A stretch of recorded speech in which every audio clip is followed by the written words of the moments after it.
സാമോദമേവം അരുൾ ചെയ്തിതന്നേരം രാമനെ ചിന്തിച്ചു ദുഃഖിയായ ഗാരുമേ കോമളഗാത്രിയാം ജാനകി മൂലവും തത്വമായുള്ളതു ചൊല്ലുന്നതുണ്ടു ഞാൻ ചിത്തം തെളിഞ്ഞു കേട്ടിടുവിനേവരും രാമനാകുന്നതു സാക്ഷാൽ മഹാവിഷ്ണു താമര സാക്ഷിനാവാദിനാരായണൻ ലക്ഷ്മണനായ ധനന്ദൻ ജനകജാലക്ഷ്മി ഭഗവതി ലോകമായ പര മായാഗുണങ്ങളെ അവലംബിച്ചു കായഭേദം പരൻ രാജസമായ ജനിച്ചാലെന്നായാലും മരിക്കും. നിനക്കറിഞ്ഞ അസുഖമൊന്നും വരുത്തി വെക്കരുത്. വല്ലതും വരുത്തി വെച്ചാൽ ഞാൻ വിഷ്ണുരൂപം കൊണ്ടു രക്ഷിച്ചുകൊള്ളും പരമാത്മാ സാഗരം രുദ്രവേഷത്താൽ തമോ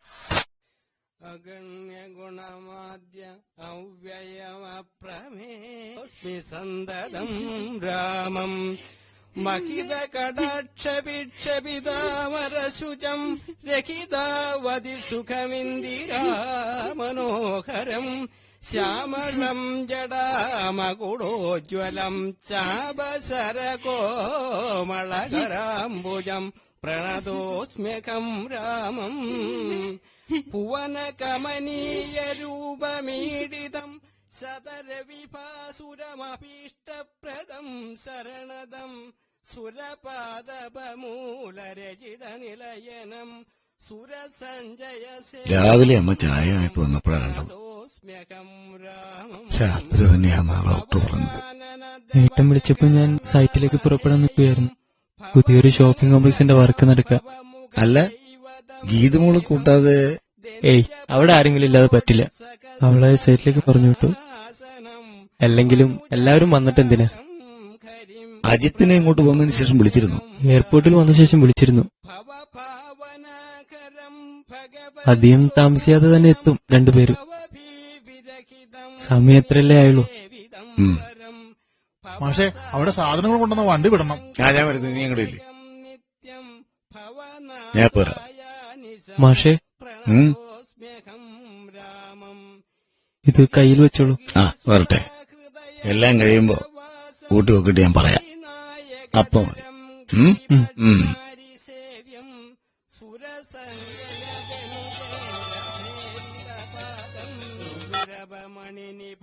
ഹലോ, ആ പറഞ്ഞോളൂ. Yeah okay. അവിടെ സൈറ്റിൽ ആളുണ്ടല്ലോ. പത്മനാഭ, നിനക്കനുവദിച്ച സമയം കഴിഞ്ഞിരിക്കുന്നു. ഇനി നമുക്ക് യാത്രയാവാം. അയ്യോ, എന്റെ ഒരു മകൻ മാത്രമേ എത്തിയുള്ളൂ. മറ്റുള്ളവരെപ്പോഴെത്തും? അതുവരെയെങ്കിലും. ഇതാണ് മനുഷ്യരുടെ കുഴപ്പം. സൂചികേറ്റാൻ ഇടം കൊടുത്താൽ അവിടെ ആനയെ തളക്കും. ഞാൻ സമ്മതിക്കാം, പക്ഷെ നിബന്ധന മറക്കരുത്. നീ ഇവിടെ നിൽക്കുന്ന ഓരോ നിമിഷത്തിനും നിനക്ക് നഷ്ടപ്പെടുന്നത് സംവത്സരങ്ങളുടെ സ്വർഗീയ സുഖമാണ്. അത് വേണോ? ശരി, ഒരു വിനാഴിക കൂടി ഞാൻ അനുവദിച്ചു തരാം. വനാന്തരം പ്രാപിച്ചു ദുഃഖത്തോടും അന്വേഷിച്ചോരോ ദിശി സീതയെ കാണാകയാൽ സന്നദ്ധൈര്യേണ വനമാർഗേ സഞ്ചരിക്കുമ്പോൾ രക്ഷോരൂപത്തോടൊരു സത്വത്തെ കാണായി വന്നു. തക്ഷണമേവം രാമചന്ദ്രനു അരുൾ ചെയ്താൻ, വക്ഷസി വദനവും യോജനബാഹുക്കളും ചക്ഷുരാദികളുമില്ലെന്തൊരു സത്വമിതം മണ കണ്ടായോ നീ കണ്ടോളം ഭയമുണ്ടാം ഭക്ഷിച്ചു വിപണിപ്പോൾ ചേച്ചി നീ എഴുന്നേറ്റ് അജുമോൻ മൃഗവുമല്ലത്രയും ചിത്രം ചിത്രം വക്ഷസി വക്രം കാലും തലയുമില്ലതാനും രക്ഷസു പിടിച്ചുടൻ ഭക്ഷിക്കും മുൻപേ നമ്മെ അല്ലെങ്കിലും പപ്പൻ ഭാഗ്യമുള്ളവനാ. ഒന്നുമില്ലാതെ വന്നിറങ്ങിയിട്ട് ഈ കാണുന്നതൊക്കെ ഉണ്ടാക്കിയില്ലേ? ഭാഗ്യം മാത്രം പോര സുലോചന, കഠിനാധ്വാനവും കൂടി വേണം. അത് സത്യ. ഞാൻ ഇന്നലത്തെ പോലെ ഓർക്കുകയാണ് പപ്പൻ വന്നിറങ്ങണത്. ചെയ്യാനുള്ളതെല്ലാം ചെയ്തു തീർത്ത് ഒരുറക്കം. അതാ ഞാൻ പറഞ്ഞത്, മണ്ണിനെ സ്നേഹിച്ചാൽ മണ്ണും സ്നേഹിക്കുന്നു. ഓ, അതിനൊക്കെ ഇപ്പൊ ആർക്കാ താല്പര്യം? മണ്ണിനെ പോയിട്ട് സ്വന്തം അച്ഛനമ്മമാരെ പോലും ആരും സ്നേഹിക്കുന്നില്ല. അത് തന്റെ കാര്യം. പക്ഷെ പപ്പന്റെ മക്കൾക്ക് അച്ഛനെന്ന് വെച്ചാ ജീവനാ. അല്ലെന്നല്ല പറഞ്ഞത്, ഞാനൊരു പൊതുസത്യം പറഞ്ഞതേ ഉള്ളൂ. അറിയില്ലേ, പപ്പന്റെ അളിയനാ ചെങ്ങവനാട്ടെ. മനസ്സിലായി. ആട്ടെ, കുളിപ്പിക്കാൻ എടുത്തോളാം പ്രിയ. അതാ ഞാനും പറഞ്ഞത്. ചെങ്ങമനാട്ടിൽ നിന്ന് അമ്മാവനും അമ്മായിയും വന്നിട്ടുണ്ട്. തൃപ്പൂണിത്തുറയിൽ നിന്ന് മാധവനും വന്നിട്ടുണ്ട്. കാവമ്പാട്ട് അറിയിക്കണ്ടേ? അവിടുന്ന് ഇപ്പൊ ആര് വരാനാ? ചെറിയമ്മക്ക് സുഖമില്ലായിരിക്കല്ലേ? എനിക്കറിയാവുന്ന ബന്ധുക്കളെയൊക്കെ അറിയിച്ചിട്ടുണ്ട്. ഇനി ആരെങ്കിലും? ഇനി ആരാ? ഇനി ആരുമില്ല മാഷേ. അല്ലെങ്കിൽ തന്നെ ഇപ്പൊ ഓർത്ത് അറിയിച്ചിട്ടെന്താ കാര്യം? പോയവര് തിരിച്ചു വരൂ. ആ, ഞാൻ അറിയിച്ചില്ലെങ്കിൽ അത് മതി പരിഭവത്തിന്. മാഷ് വേണ്ടതെന്താന്ന് വെച്ച് ചെയ്തോളൂ. ഞങ്ങൾ ഒരു മിനിറ്റ്. ഹലോ, ആ അതെ, അജിത്താണ്. നോ നോ നോ, ഇല്ല, അതിലൊരു കോംപ്രമൈസും വേണം. ആ, ടിക്കറ്റ് നാളത്തേക്ക് മാറ്റാൻ പറയും. നോ നോ നോ, ഇന്ന് ഈവനിങ് തന്നെ ഇരിക്കും. No problem. ഇതൊക്കെ നോക്കിയിരുന്ന് നമ്മളെപ്പോലുള്ള ബിസിനസ്സുകാർക്ക് ജീവിക്കാൻ പറ്റുമോ? ഓക്കെ ഓക്കെ, ഞാൻ തിരിച്ചു വിളിക്കാം. ആ, മാധവേട്ടനോ എപ്പോ എത്തി? രാവിലെ. ദാ അകത്ത് വിളിക്കുന്നുണ്ട്. സോദരനിവൻ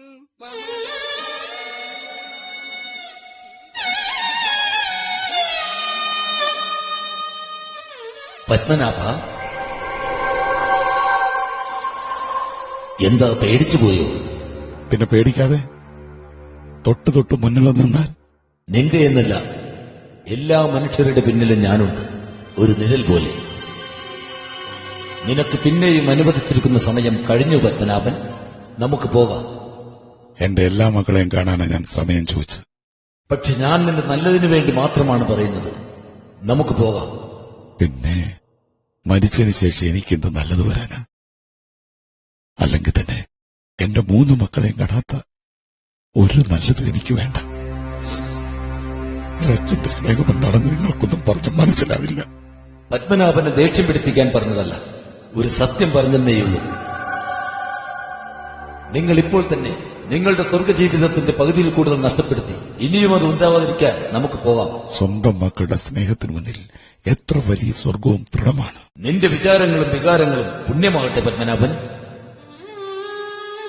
എനിക്ക് എന്റെ സജ്ജത്തിനെ കൂടി ഒന്ന് കാണണം, അത്രമാത്രം. ഇത്രയും ദയനോട് കാണിക്കണം. നീ എന്നെ വല്ലാതെ അതിശയിപ്പിക്കുന്നു പത്മൻ. ശരി, നിന്റെ ആഗ്രഹം പോലെ നടക്കട്ടെ. പക്ഷേ ഒരു കാര്യം, നിബന്ധന, അത് മറക്കരുത്.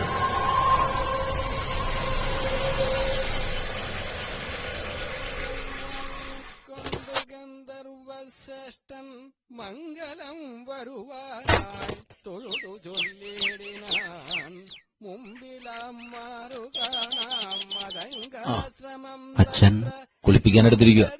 അമ്മയോ? കിടക്കുവോ? ഏട്ടത്തിയെ കൊണ്ടുവന്നില്ലേ? ഇല്ല, കൊണ്ടുവന്നില്ല. അച്ചുവിന്റെ ക്ലാസ് കളയാൻ പറ്റില്ല, എക്സാം എടുത്തിരിക്കല്ലേ. മാത്രവുമല്ല, അവളിപ്പോ ഒരുപാട് ട്രാവൽ ചെയ്യാനും പാടില്ലല്ലോ. ഹലോ. ആ, ഫ്ലൈറ്റിന്റെ സമയമായപ്പോ ഒരു അജ്ഞാത ഫോൺ ഭീഷണി. പിന്നെ യാത്രക്കാരെല്ലാം ഇറക്കി ചെക്കിംഗ്, എവിടെ വ്യാജ ഭീഷണി. പിന്നെ പുറപ്പെട്ടപ്പോൾ 4 മണിക്കൂർ ലേറ്റ്. ബോംബ് വെച്ചവരാരെങ്കിലും ഫോൺ ചെയ്ത് പറയൂ. വെറുതെ ആളെ മെനക്കെടുത്താൻ കുറെ ഇന്റലിജൻസ്. ഓഫീസിൽ നിന്ന്. 3 പേരും വന്നോളൂ. വാ. ഒരു രാമലക്ഷ്മണന്മാരും ഘോരമാം വനത്തൂടെ മന്ദമന്ദം പോയി ചെന്നു ചാരുത ചേർന്ന സവർയാശ്രമമകം പുക്കാർ സംഭ്രമത്തോടും പ്രത്യുത്ഥായ താപസി ഭക്ത്യ സംവദിച്ചിതു പാദാംഭോരുകയുഗത്തി. എന്തായാലും അച്ഛൻ നല്ല പണിയാ കാണിച്ചത്. ചാകാൻ കണ്ട സമയം. ഹോസ്പിറ്റലിൽ നല്ല തിരക്കുള്ള സമയത്താ. ആളുകളുടെ സൗകര്യം നോക്കിയാണ് ഓരോരുത്തരും മരിക്കുന്നത്. നിനക്കതൊക്കെ പറയാം, നീ വലിയ എഞ്ചിനീയർ അല്ലേ? എടാ, ഞങ്ങളെ പോലുള്ള ഡോക്ടർമാർക്ക് ഇതുപോലുള്ള സുനാമിയോ പകർച്ചവ്യാധിയോ ഒക്കെ വരുമ്പോഴാ ചാകര പോലെ 10 കാശുണ്ടാക്കാൻ പറ്റുന്നത്. ഇതൊക്കെ നിന്നോട് പറഞ്ഞിട്ട് എന്ത് കാര്യം? My fame. നിനക്ക് മാത്രമല്ല മറ്റുള്ളവർക്കുണ്ട് തിരക്ക്. ഇന്നൊരു കോൺട്രാക്ട് സൈൻ ചെയ്യേണ്ട ദിവസമായിരുന്നു. 1 2 അല്ല, 50 lakhs. അതെന്തായി കാണുന്നോർത്ത് ടെൻഷൻ അടിച്ചിരിക്കുമ്പോഴാ അവന്റെ ഒരു സുനാമി. ഹോസ്പിറ്റൽ ട്രിപ്പ് ക്യാൻസൽ ചെയ്തിട്ടാ ഇങ്ങോട്ട് പോകുന്നത്. എത്ര രൂപ നഷ്ടമെന്നറിയോ? ഇതെങ്ങനെയെങ്കിലും തീർത്തിട്ട് വേണം. തിരക്കിന്റെ കാര്യമൊന്നും ആരും പറയണ്ട.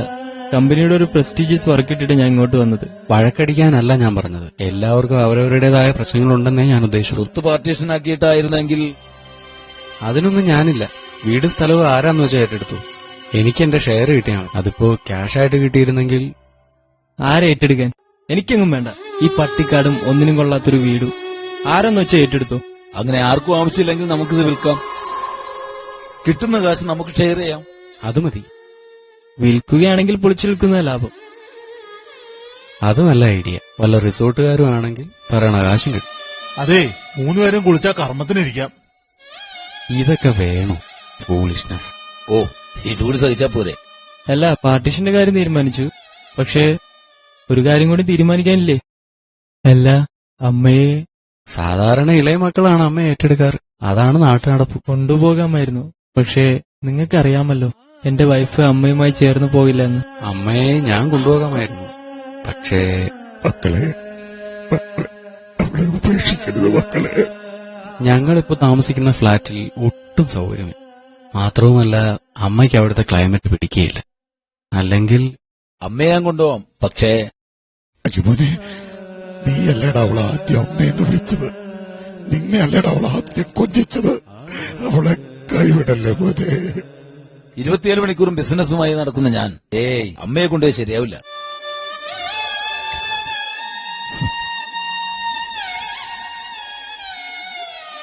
പിന്നെ ഞാൻ എന്ത് ചെയ്യണമെന്നോ നിങ്ങൾ ഈ പറയുന്നത്? മോനെ, നിന്റെ അല്ലേടാ അവളെ ഏറ്റവും കൂടുതൽ ലാളിച്ചത്. നിനക്ക് സുഖമില്ലാതെ നീ അങ്ങോട്ടോ ഇങ്ങോട്ടോ എന്ന് പറഞ്ഞു കിടന്നപ്പോ അവൾ ഒറ്റ ഒരുത്തി കാരണമാ നീ ഇന്ന് ജീവിച്ചിരിക്കുന്നത്. എനിക്ക് വയ്യ ഈ ഭാരം കൂടി ചുമക്കാൻ. ഭാരമോ? എന്റെ ഭാരതി നിങ്ങൾക്കൊക്കെ ഭാരമോ? ഭാരതി, നിങ്ങൾക്ക് സമ്മതമാണെങ്കിൽ ഞാനൊരു കാര്യം പറയാം. നീ കാര്യം പറയും. നാട്ടിലൊക്കെ ഇപ്പൊ ഇത് സർവ്വസാധാരണ. നീ കാര്യം പറ. നമുക്ക് 3 പേർക്കും എന്തായാലും അമ്മയെ കൊണ്ടുപോകാൻ പറ്റില്ല. അതുകൊണ്ട് അമ്മയെ നമുക്ക് ഏതെങ്കിലും വൃദ്ധസദനത്തിലാക്കാം. കാശെന്താണെന്ന് വെച്ചാ ഞാൻ അയച്ചുതരാം. എന്നാ പിന്നെ അങ്ങനെ തന്നെ ചെയ്യാം.